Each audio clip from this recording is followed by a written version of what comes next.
The NAT Club was one of the darkest storylines introduced in Pretty Little Liars, yet halfway through the series, the writers shelved it, leaving it to collect dust for all of eternity. But what if they hadn't? What if they wrote the NAT Club storylines with care and gave them a satisfying conclusion? What if Alison was killing off the NAT Club all along?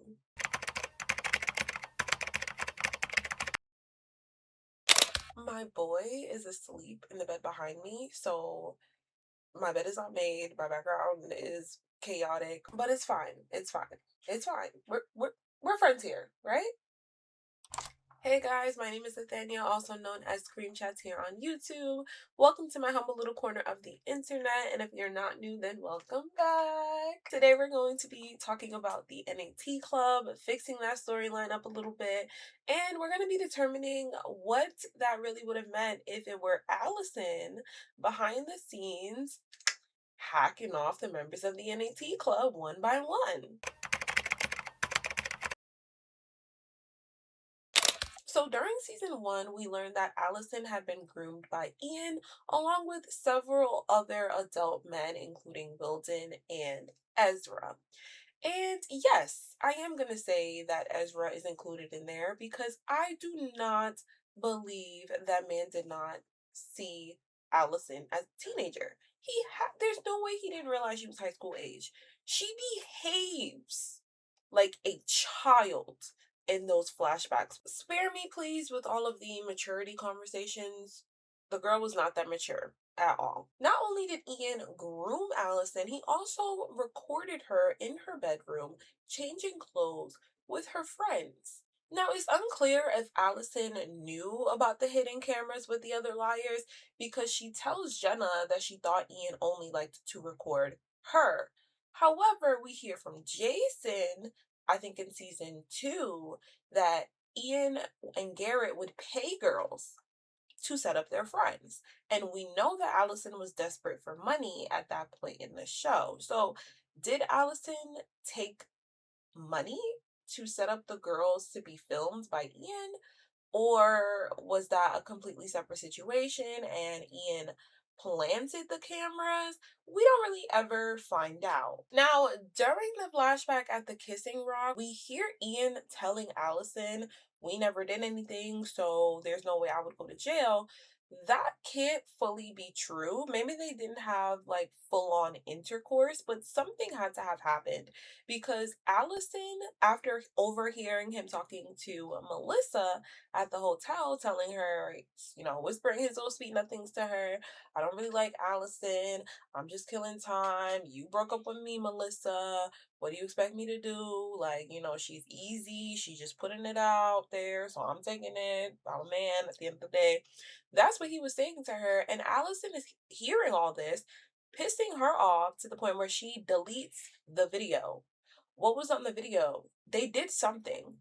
And then, on top of deleting the video in the camera that's propped up in front of the bed, she goes to his computer to delete the rest of the pictures of her or videos of her, the whole damn folder. And that is when she discovers the Jenna and Toby video.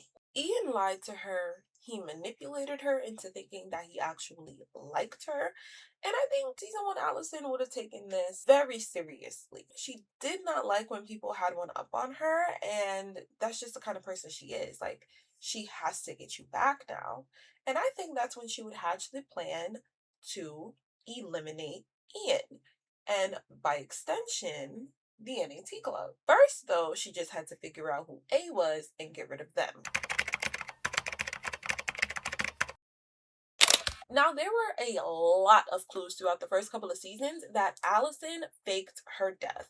We got a couple of flashbacks of her talking about how wonderful it would be for her to leave behind a beautiful corpse, saying things like, "It's immortality, my darling." It was just so ominous and so on the nose to the point where it was almost a guarantee that it would be revealed Allison did it intentionally.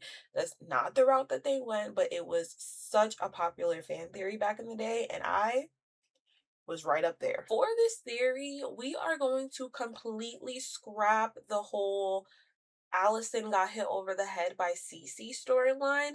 Instead, we're going to say that Alison lured Bethany to Rosewood. She's with Cece at this point. They're very close, and Cece is also a patient at Radley with Bethany, and they don't like each other. So Alison would use that as an opportunity to recruit Cece in on her plan to take out Bethany and use that as a means to fake her death and fully investigate who the hell is A and eliminate the NAT Club for good. I would have it be that Cece is the one who hits Bethany over the head with the rock rather than Alison. I think it would be kind of like this bonding moment for them where they commit their first crime together, and it's the first of many. So Cece hits Bethany over the head with the rock. Alison takes off her bracelet and puts it on Bethany. And just as the two are starting to dig up the grave to bury Bethany, Melissa comes out. So the two run off behind some bushes and watch what Melissa does. So they'll see Melissa discovering Bethany's body and starting to bury it. But Cece is gonna be like, hold on, Allison, give me 1 second. And she'll go out there and confront Melissa and be like, girl, what are you doing? And this will be the flashback that Jason has. I think Jason tells Arya that he saw Cece talking to Melissa. So this will be that. And so Cece actively now has blackmail on Melissa, and this will, of course, come up in the later seasons. I feel like this makes a lot of sense in terms of why Melissa was helping out so much on the A team. It'll be because Cece knew that she buried Bethany as Allison. Melissa would continue burying the body, and Cece would just be standing over her, arms crossed, like, yeah, girl, you are crazy for this. But Cece would tell Melissa, like, your secret is safe with me.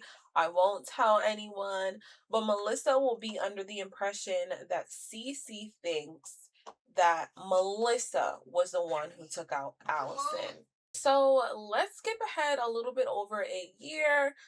Arya has returned back to Rosewood. The A-Techs are ramping back up again with the girls. Alison is behind the scenes trying to figure out what's going on, who's doing what, what's happening where. And she sees Ian going into the church behind Spencer. So when he sees her and Spencer struggling at the top of the bell tower, she's gonna be like, no, you're not finna get my homegirl and do the nonsense you've been doing. You've got to go. So she's gonna take him out or push him. He's gonna fall. I would fully explain. I'm gonna hold your hand while I tell you this. Ian survived that fall. We'll say that the rope was not strong enough to support all of his weight. It ripped and he fell. And from there, Alison would see this because remember, she's in the shadows. She's watching everything and observing what's going on. So she's going to see him get down and hobbling out of the church. She's going to follow him to the barn. And I will say that it is Alison who is sending those messages to Melissa because she wants to torment the girl because Melissa was Ian's girlfriend, in on the NAT Club for some reason. Like, girl, why are you here? This is weird. Your man is filming underage girls changing in their bedrooms and you're lollygaggy about it.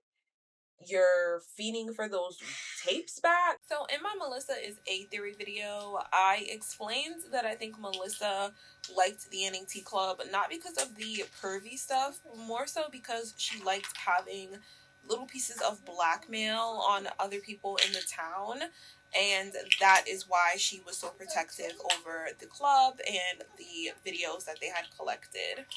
In canon, I think Ian was the only person that Alison ever killed, and she didn't even really kill him because he survived after the bell tower. And we never even fully got an understanding of why Alison was there that night in the first place. We know that Alison will show up to protect the girls, but we never really got an understanding of how Alison knew exactly where to be and exactly when to be there. She just always was in the right place at the right time. But in this scenario, it makes sense that Alison would be there because she was trailing Ian, finding a perfect opportunity to unalive him in the first place. So when he followed Spencer into the church, it was the perfect opportunity. So after a blitz attack outside of the barn, Allison is able to subdue Ian and threaten Melissa and the baby. She's like, honey bunny, you're already a goner any way you look at this. But I could let Melissa and your baby get out of this.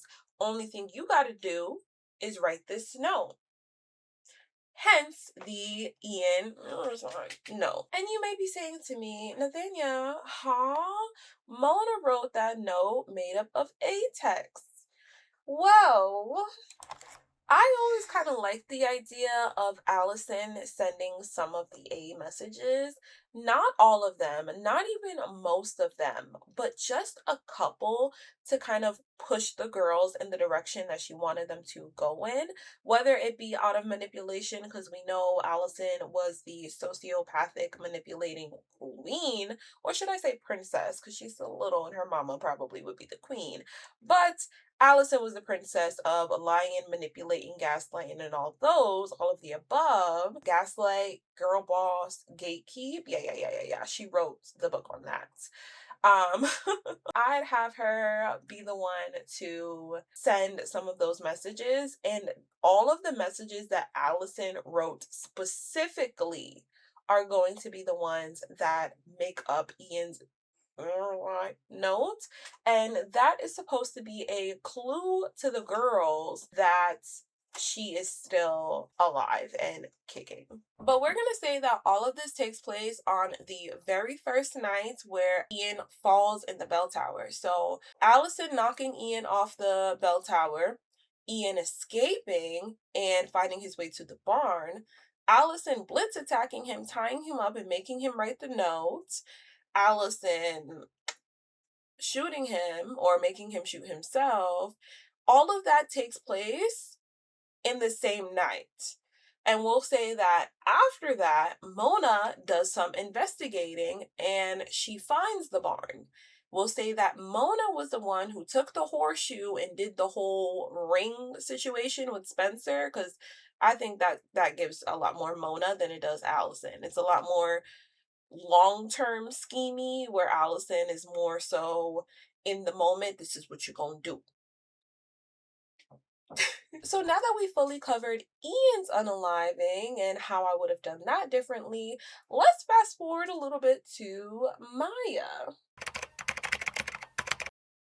Maya's unaliving is something that has always kind of bugged me about PLL. It felt so disconnected from the rest of the story.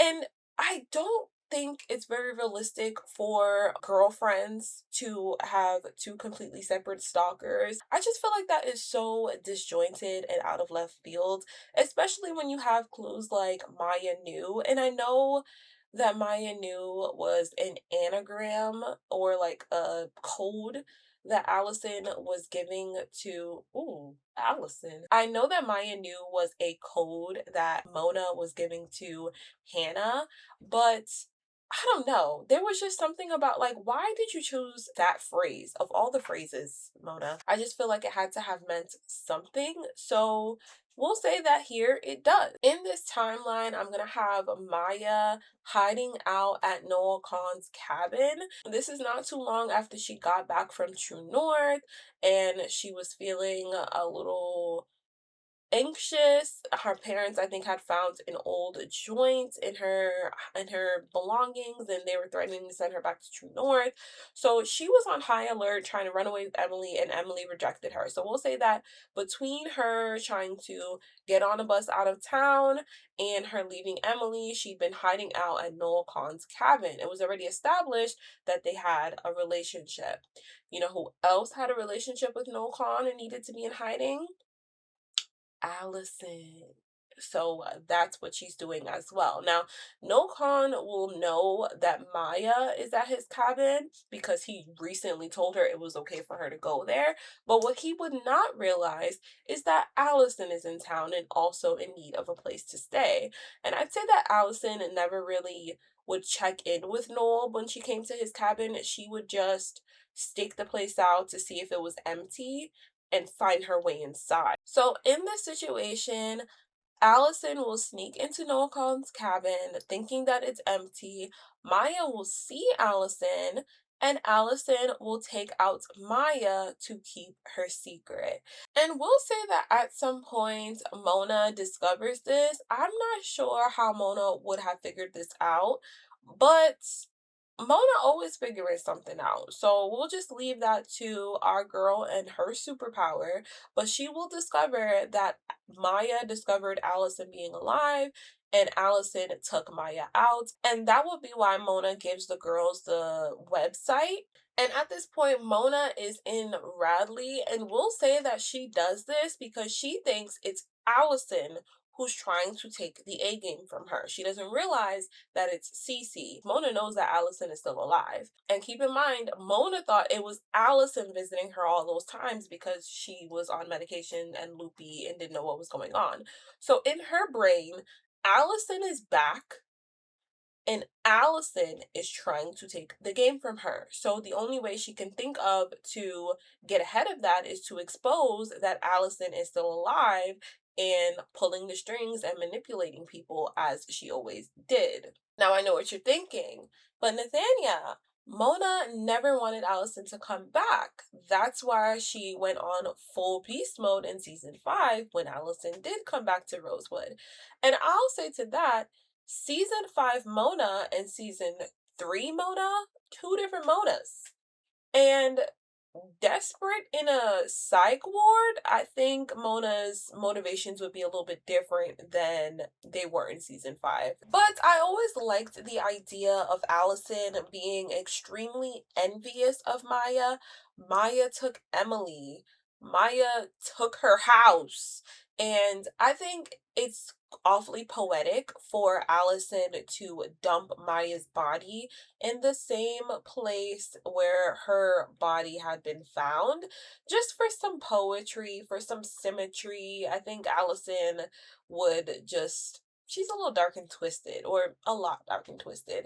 And I love the idea of Allison absolutely trembling in her boots, trying to figure out who A is and what motivation they could possibly have for covering up her murder. Allison knows A does not do anything for free, and she knows she's going to have to pay for this one way or another. So she's even more determined at this point to figure out who the hell A is and why they're doing the things that they're doing. Okay, guys, so we've already covered Ian and Maya. Before we cover Garrett, though, I do just want to say that if you are enjoying this video, please consider giving it a like. And if you are enjoying my channel, please consider subscribing. YouTube tells me that a lot of y'all watching these videos are not subscribing, but I would love to have you guys join my humble little corner of the internet. And also, if you guys like these videos and would be interested in seeing my scripts for them or seeing a little bit more in depth on my website, you guys can check me out at screamchats.com. I do have every YouTube video and a blog post over there, plus some blog posts that haven't made it to YouTube yet.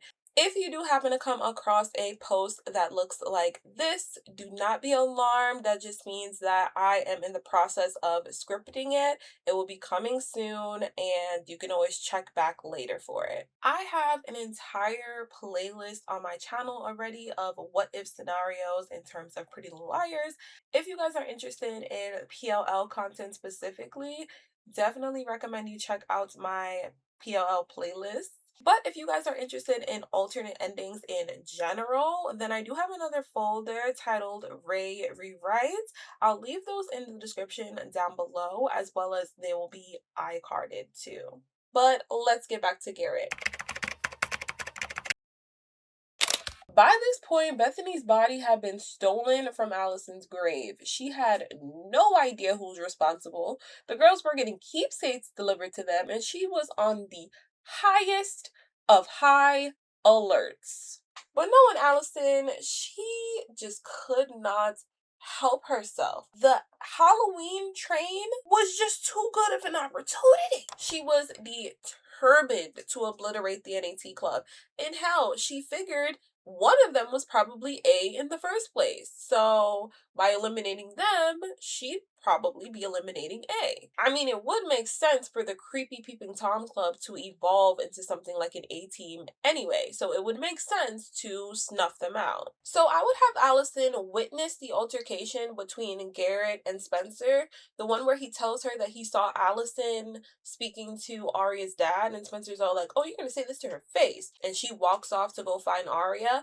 I'd have Alison come out as soon as Spencer leaves and take out Garrett immediately, shove his body in a crate, and just as she's about to push the whole thing overboard, she'd hear Melissa and Wilden coming in the room. So she'd, of course, have to hide.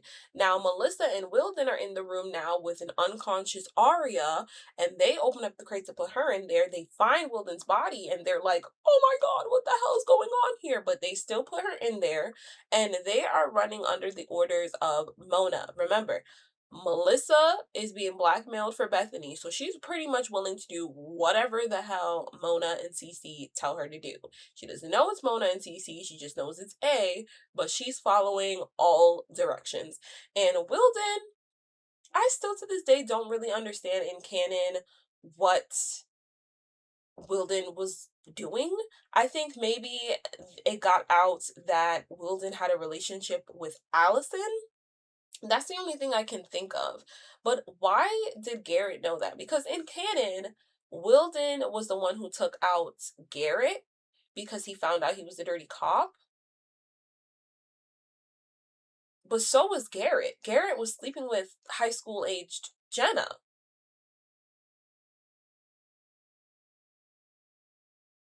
I don't get it. It never made sense.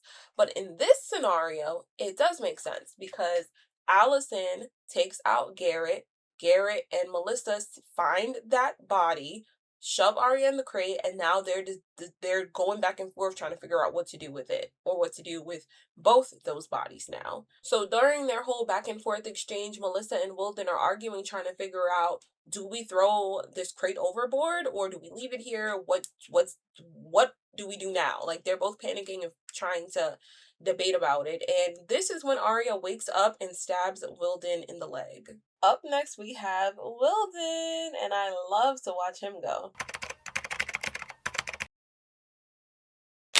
Wilden was such a creep. I have a poll up on my channel that asks you guys who was the worst PLL cop, and by a landslide, a lot of y'all said Wilden. He had a pregnancy scare with Alison.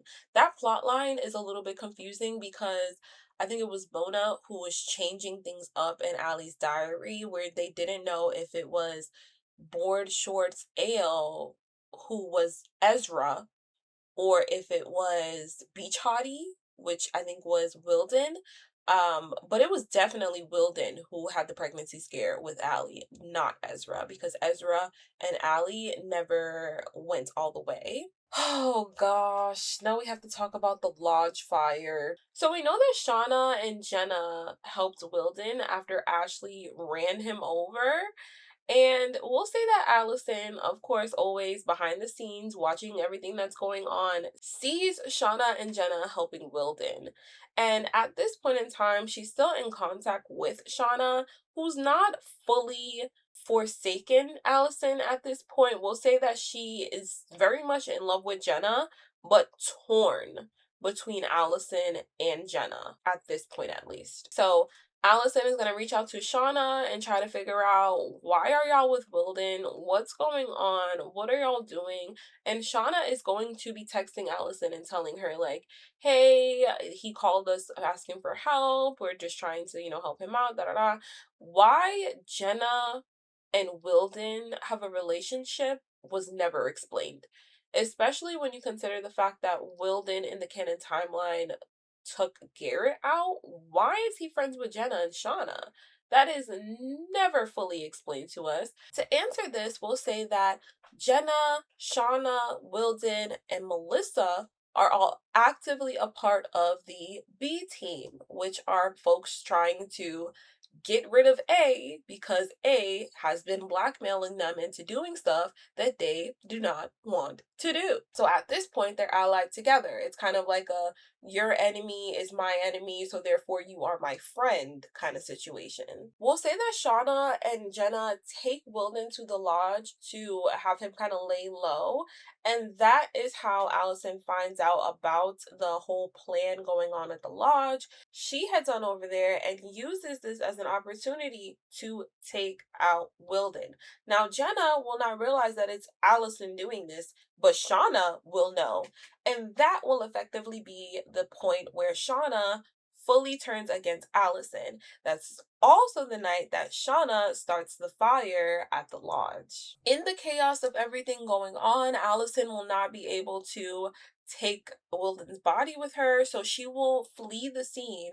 But who will witness what happened and who will take Wilden's body? So at this point, Cece is even more obsessed with Alison and realizes, okay, I'm clocking her tea. She out here unlocking folks left and right as she should. Mind you, Cece is also messed up in the head, so she likes all that grime and murder. So that's why Cece moves the body and frames Ashley. Now let's talk about Jenna's close calls. So whilst she does survive the show, it is not by lack of effort to take that girl out. Like, she had left and right murder attempts on her. Damn, every season somebody wanted to take that girl out. There was the house fire at Alison's house, the end of season 2. Someone lured Jenna to the house to blow it up. 2 seasons later, she's drowned in the lake by Cece. It's always been very strange to me how in season 7, Jenna told the liars that the first time she met Cece was in Volby. She showed up and was like, hey, the same way that we see her introduce herself to Sarah Harvey, where she's like, I think you know some of the girls that I know. She basically implies that she visited Cece in Welby and introduced herself like that between the time jump. Rather than acknowledging that as a retcon, I will just choose to believe that Jenna was lying to them and she knew Cece long before anyone ever realized. I'm going to say that she knew Cece during the incident where Cece tried to drown her, because we even get Shauna telling one of the liars, I don't remember which one, that Jenna was afraid of Cece Drake. So, like, the writers forgetting what they've told us in the past is just flabbergasting. I don't know, man. And I'll say that Alison hated the fact that Jenna came back to town after her body was found. It's like, yeah, I'm dead, but that doesn't mean you can come back to Rosewood. She blinded Jenna just because the girl didn't want to join her girl group. Like, Alison is a psycho. So for this theory, we'll say that Alison lured Jenna to her family home and set it on fire. She'd be pissed off at her family, first of all, for selling the house.